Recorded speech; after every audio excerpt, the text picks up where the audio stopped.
No, I didn't die. I didn't die. Oh.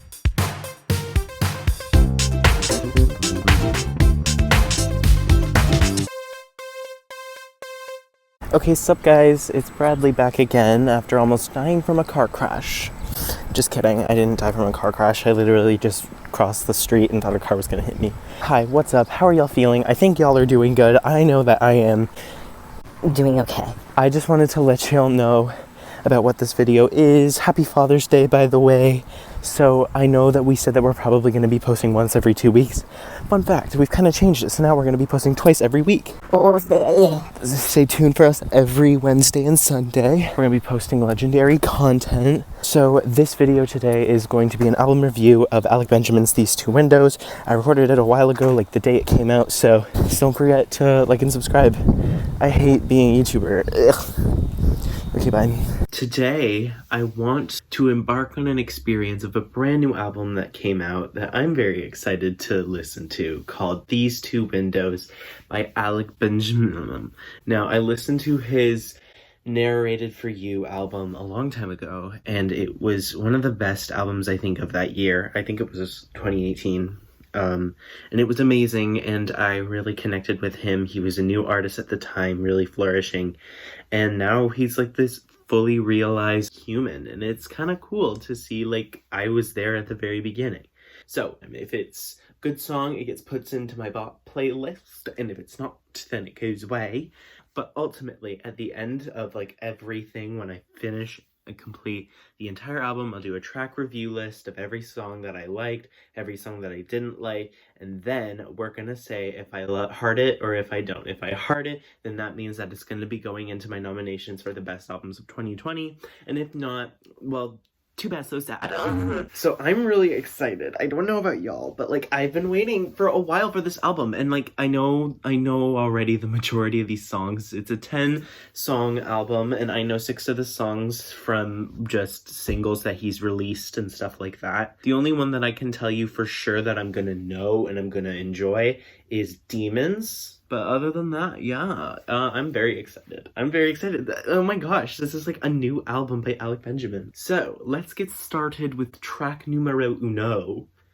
Oh, I'm sorry. Mind is a prison. I got 2 windows, and those windows, well, I call them my eyes. I'm just going where the wind blows. So this is where the 2 windows reference came from, this song specifically. Oh, I love the melody there. Yeah.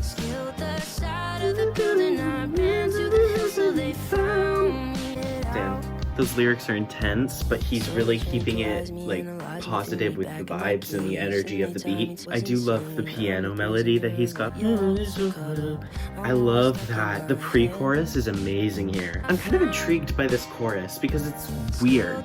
Go off into some sort of like, it almost feels country, this chorus. Not that I'm genre-fying. I've always felt like Alec Benjamin was able to merge through genres very well, and I think that's kind of proof with this song. This is a sad song. Hey. But you could dance to this and cry to this.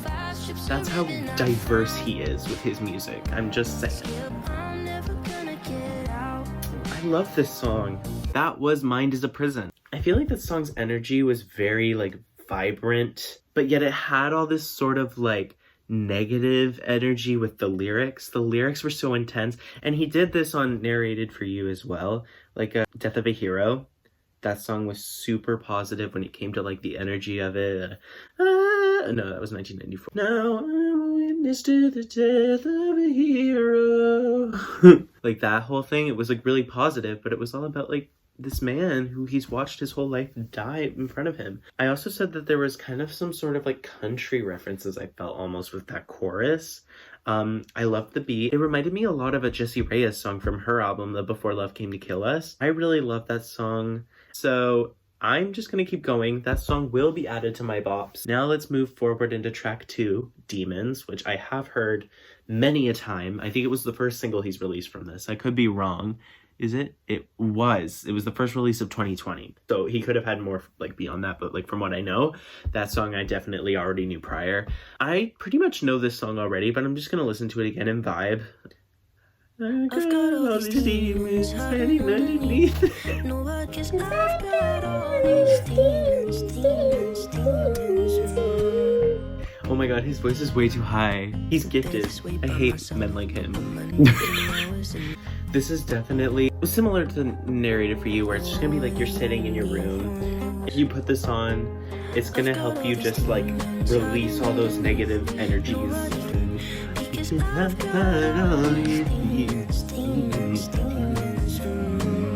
I do really like this song. It's kind of a bop. Oh, I actually need to look at the lyrics because I don't know much about this song. So this song is kind of more about just like people in his life, and they don't know about his hardships that he feels within his own brain, and he doesn't want them to know. And I think that's kind of cool. I've got all these demons hiding underneath. That was so perfectly timed. That was track number 2. I've always loved that song. I've always felt like that song was like one of his kind of staple tracks because it's like modern Alec. And I just like, I can imagine listening to that in my bed, just like releasing all my negative energies. I really do like that song. I'm putting that into my bops. Track number 3 is Oh My God. I don't think it's going to be that great from what I remember. But I'm very excited to see what this new story can deliver for us. Maybe it is better, you know? Let's listen to some Oh My God, track number 3. Yeah, I remember this song being quite slow. I don't know necessarily if it's gonna have anything picking it up, but the beat is very incomplete, I feel. Okay. Again, his vocals are really keeping this track together. Like that's it, that's the whole beat. I do remember the night this song came out and I stayed up to listen to it, so I was a little disappointed then. I will say that I do enjoy his lyricism a lot with the way that he talks about the negative energy and lashing them out onto these really happy, positive beats. Ow, fuck. Is that it? Oh shit. We back. When it comes to track 3, I enjoyed parts. I really enjoyed like the ending. It really was a growing track, and I think that's what you do need. However, at the beginning, the lack of production was kind of bothersome to me, and he kept his vocals very same, and that was great because I think that his vocals is like what keeps his tracks together a lot of the time. And he is a musician. You know that he plays the guitar, you know that he bops out with his piano. He's the one who creates his production, and I appreciate that a lot. And with this song, however, I feel like it did start off a little too bland for me to like it by the end. It needed to have a good beginning, and if it were to drop down at the middle, I wouldn't have cared as much if it picked up at the end. But because it started so slow, and I do appreciate a build-up, but I don't think that the production was all the way there. I just expect more from Alec now, and this song alone isn't enough to be like nominated for Song of the Year. It's not my favorite, so it's not going into my bops. Track number 4, The Book of You and I. I've also heard this song before, however, I listened to it once, and I listened to it like in the background while I was arguing with people, so I wasn't really paying attention to anything about this song. Okay, track number 4, The Book of You and Moi. Well, it all began in the This is Steve. Yeah, I remember this song. It's Steve. But his lyricism's there, obviously. It's always there. That's so ironic that this song sounds exactly like Steve, which is all about the Bible. And this song's called The Book of You and I. Interesting how he has like a same production, same guitar, like flowy pattern, not necessarily chord progression or anything. That's not what I'm saying. Like, how does Steve go again? I want to like see if I can match the chorus up with that, like exactly. I just thought about that line. Cereal for dinner. How cute. The chorus is amazing. And that bridge was really cute. And by cute I mean sad. I will say, and this is just from my analytical eye, this album has exact same elements of Narrated for You. Like, there are some songs that are directly correlated, and there are some songs that are directly in the same spot as when they were in Narrated for You. If I were to mix 2 songs together, it would be The Book of You and I and Steve. It's kind of interesting how they both have to do with the one of them has to do with the Bible, one of them has to do with the book. They both have to do with narration and telling a story. And I think that's kind of interesting that he would correlate that same guitar flow. And it's not necessarily just because he's playing the guitar. I know people sometimes think, oh, It's just playing the guitar, you instantly correlate the two.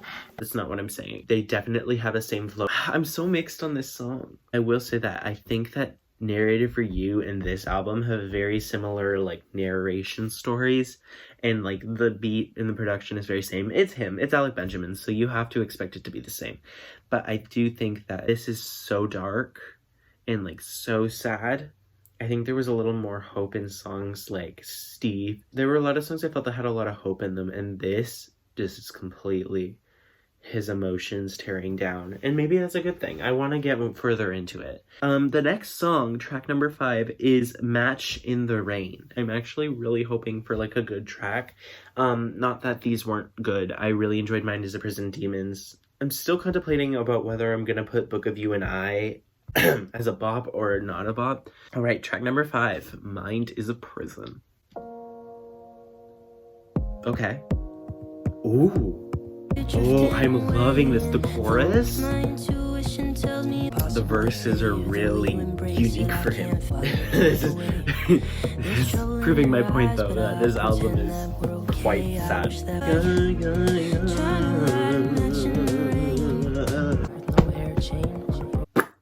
Wow, okay. That was a really good song. I did enjoy it. I think that it had a lot of great elements to it. I really liked the Match in the Rain concept. Match in the Rain. I've never heard it. I don't know if it was one of the songs that he put out as a single. I don't think it was. And I'm pretty sure he said that there were 4 songs that he's never shown. And I've heard Jesus in LA, The Book of You and I, Oh My God, Demons, Mind is a Prison. And that's it. So maybe Match in the Rain is a song that I should have heard out of the 6, but I've never heard it before. I think that it does prove, however, that this album is quite a dark album. It was a redeeming quality because it was completely different from Narrated for You. I would have never heard a song Narrated for You that sounds like Match in the Rain. Match in the Rain is completely different, and that's why I liked it so much. Yeah, I really liked Match in the Rain, and I'm gonna say that's going into my bops. And with that, I would also like to say that I think The Book of You and I is gonna go into my bops. Although it did sound a lot like Steve, it still had like great qualities to it. We're gonna get into track number 6. Track number 6 is Jesus in LA. I think it was the very, very first single that he released out of this. I think he released it back in 2019. However, I did not listen to it whatsoever. Maybe the reason it was his first single was because it was so good. So let's hear it. Well, I shook hands with the devil down on the south side, and he bought us girl. both and a Shook pencil hands with set the devil. by his the bottom of the bottle. Whoa. But when you're tripping I'm on some loving pills, it. This is probably his best lyrical track that I've ever heard him ever do, other than Death of a Hero. I've always said that I think Alec Benjamin is like one of the best storytellers of our generation, and I think that really is this track. So this is a metaphor, I think, for a lot of what LA is. The chorus, this stuff where you'll find him at the bottom of the bottle, tripping on some pills. This is heavy stuff. That was probably my favorite song, I think, thus far from the album. And although I do think melodically it wasn't anything special, I do think that his lyrics made up for that tenfold. I love the story he told with that, with the whole devil telling him about what you would learn in LA. Sure, you can make it big, but you're not going to be finding your truth. You're not going to be finding future up there. You're never going to be discovering what you want to discover if you want to become famous. And it's a metaphor, I think, that he wanted to describe for what LA was to him and how it was such a sad and depressed place. Wow, that was definitely, I think, one of my favorites. Keep an eye out on that one when it comes to my top 10 songs of the year, because that was a really good song. It is going into my bops. There's nothing that I really disliked about it, other than the fact that I found it a little generic melodically, because I do think that he has a generic style, but he's adaptable, and I really appreciate that. Okay, now it is time for track numero 7. Track numero set is I Am Not a Cynic. Now this song just released with the release of the album. This is brand new, never heard it, no one's ever heard it. I'm so excited. I'm so excited. We're down to like 4 songs left, which is very depressing, but you know what? I'm enjoying this album a lot. I think he's really killed it. Let's get into numero sept. Whoa. Oh, I love the ooze. I will say, beat I've heard in every pop song, so that's a little disappointing, but wow. He's keeping the energy up too, and I really appreciate that, because sometimes around track 7 it starts to fall out a little bit. I'm not a each time I do, I've tried to spin it 1,000 different ways.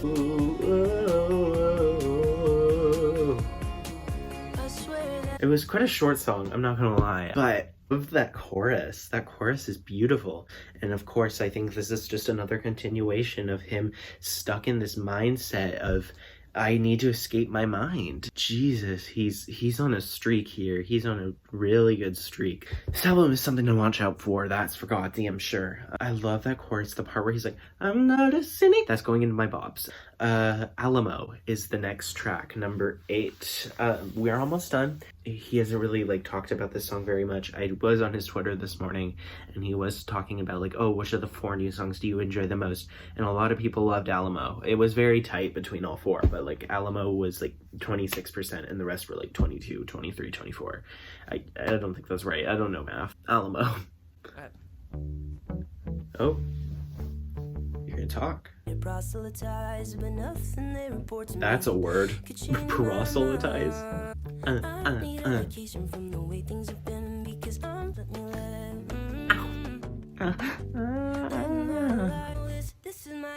I don't know what Alamo means, but I love the little, it's almost Disney it feels, and I know that I wouldn't like it on another person, but I feel like it fits him well.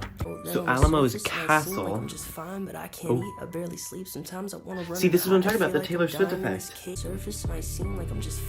Ooh, that's Billie Eilish related. The vocoder? I'm loving this. So he's ended all of the past few songs on his vocals instead of a production beat. I kind of like it. When it comes to the whole song, I really enjoyed it. Like I said, I felt like it was a mix of Taylor Swift and Billie Eilish. I feel like him and Billie Eilish in theory should not work. The fact that they use, less on Alec Benjamin because his is very guitar based. It's not like Billie Eilish where she uses intense, like heavy production beats. In theory, I feel like the two of them shouldn't work because their beats are so cool and different. And then they have these really soft, pretty vocals. And yet they still are able to manage it really well. This song was definitely a lot of Billie Eilish and Taylor Swift influence, and maybe that's just from my ear. It might not actually be. From the bridge on, I couldn't help but think of Taylor Swift, and the bridge felt very Billie Eilish. I was shocked in Bury a Friend where she's like, I wanna end me. I liked Alamo a lot, so it's going into my bops. I think it's worth it because Alamo had a really good style to it and it was unique. It's not average Alec Benjamin we're dealing with here. This is completely new stuff. Okay, track number 9 must have been The Wind. Oh, this sounds exactly like a song he's already sang. I'm not feeling this one at all. I will say his vocals are very good. The album's starting to take a little bit of a, I'm not feeling Must Have Been the Wind. I know it's supposed to be, I think it's supposed to be like some sort of like a hopeful track. I don't necessarily know if I can correlate the lyrics to what I'm thinking, but I think it has something to do with hopefulness. At least the beat kind of gives it that effect, but then again, never trust Alec Benjamin for his beats creating the same vibe as his lyrics, and that's what I love. Because you do have to analyze this song, and then you listen to it more, and then you love the song more. I'm not gonna lie, that was probably like my least favorite song thus far on the album, which is good. We're like making it all the way to track 9 before I don't like a song, so this is fine. This is fine. I don't like this song. I don't know why. I just feel less connected to it. Maybe it's just because I've been listening to a lot of him right now. We're 9 songs in. I don't really have a good explanation as to why I don't like it. I just don't. and the song is not going into my bops. Next song and very last track of the album, track 10, it is Juste Like Vous. Okay, again, we're back with the guitar. I don't hate the guitar, by the way. I love his guitar playing. Again, the beat feels incomplete. I feel like he's gonna complete it, but it's feeling very incomplete right now. Yeah, okay, it's starting to get full. So it's supposed to be like a love track to his father. I'm liking this because it almost feels like he's ending this album. This is definitely a love track to his father. Oh, this is really cute. I like this. Hey. Wait.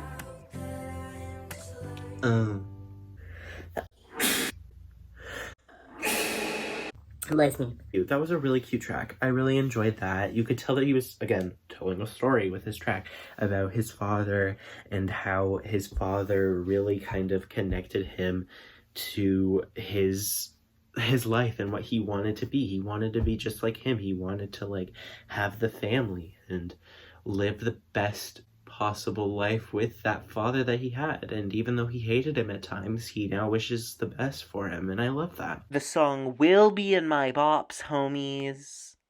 This album, we're gonna talk about the whole goddamn thing.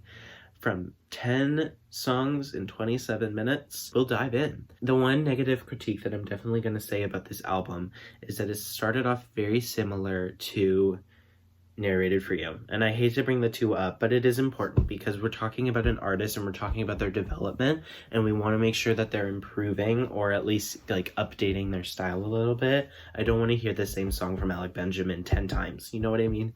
And so I really appreciated the fact that there were moments where that was a thing, where he was able to adapt.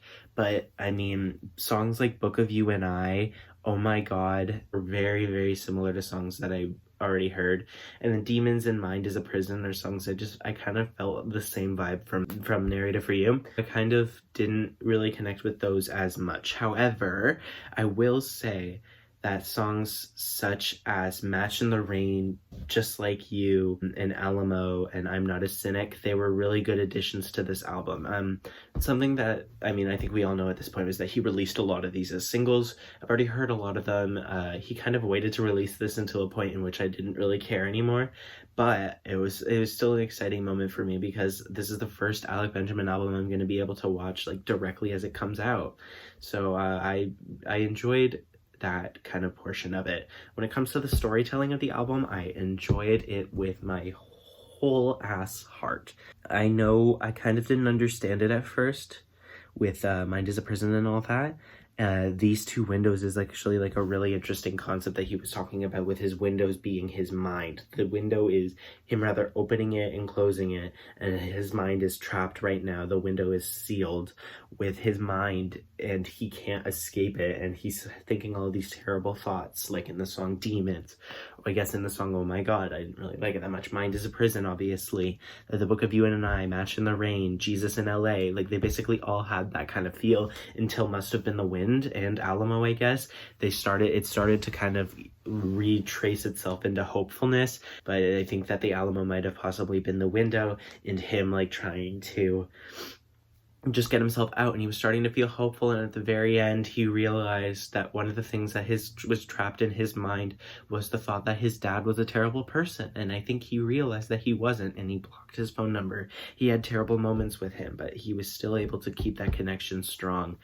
In the end, I would say that lyrically, the best track on this album was Jesus in LA. I don't know, for some reason when it talks, I do know religion is a taboo, but when they talk about religion in a very specific context of like just good and evil, I really like am intrigued by it. So I love the whole like the devil was talking to him in LA and he's like, bitch, you're not gonna find Jesus here. You're gonna find like people popping pills, you're gonna find drunktivities. The two worst songs on the album in my opinion were Must Have Been the Wind and Oh My God. I didn't really find a connection to those two songs at all. Must have been the wind. I'm not sure exactly why. For some reason, I just, like, everything was right about it. He couldn't have done anything better. I don't think it fit my style very well, which is weird because I think Alec Benjamin is kind of my style. And then, oh my god, it just sounded like every song off of Narrated for You into one. I think it was Alamo that had the talking part that sounded directly like a correlation of Billie Eilish and Taylor Swift. Of course, I think it was his own style too, and he was the one probably like imagined it, but I felt like that energy coming from Taylor Swift, at least her like Red 1989 era kind of style. And I don't even like Taylor Swift, but I would die for Alec Benjamin. Ultimately though, every other song was like a hit in my opinion. I enjoyed Mind is a Prison, Demons, The Book of You and I. Those three songs I would say were probably at my low tier of enjoyment. Not like they were bad, just like literally I enjoyed them, but just like the bare minimum of enjoyment. And then Match in the Rain, Jesus in LA, and I'm Not a Cynic, ironically, they kind of followed suit. They were kind of the top tier. And then I would say that Alamo and Just Like You kind of just, they floated around my enjoyment. I just liked them for being stylistic and lyrically active and innovative. That's one of the reasons that I really like Alec Benjamin. And I love that this album kind of did fit its own concept, even if I didn't necessarily like feel it as much. There's not much that I really can say that's negative about this album. So with that being said, this album is getting a heart. Yes. This album will be added to my nominations for Album of the Year, along with Mind is a Prison, Demons, The Book of You and I, Match in the Rain, Jesus in LA, I Am Not a Cynic, Alamo, and Just Like You. All those songs will be nominated for Song of the Year, and keep specifically in track for Jesus in LA because I do really enjoy that. I think that's all that I really have for y'all today. I would say please subscribe and just like feel around the channel, and you know, if you like this video, you're probably gonna like other content that I'm gonna create. So all I'm gonna say is, yeah, that's it.